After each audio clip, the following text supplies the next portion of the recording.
حضرت نوح علیہ السلام کی پوری اور ویاپک داستان سندر بیانی انداز میں عرب کی وادیوں اور پہاڑوں کے بیچ ایک ایسا زمانہ آیا جب لوگ اپنے رب کو بھول کر بتوں کی پوجا میں گم ہو گئے۔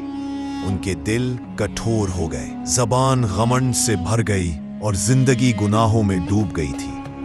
تب اللہ نے اپنی رحمت سے حضرت نوح علیہ السلام کو ان کی طرف نبی بنا کر بھیجا۔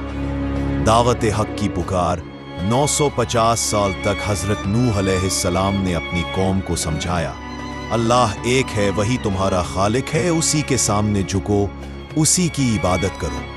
لیکن قوم کے سردار ہنستے رہے اور بولے، ہمیں تو تم ایک سادھارن انسان لگتے ہو، تم پر کیسے یقین کرے؟ کمزور اور نیک فطرت لوگ تو ایمان لے آئے، لیکن طاقتور لوگ غمنڈ میں پڑے رہے، مذاق اڑاتے رہے اور حق سے منہ موڑتے رہے۔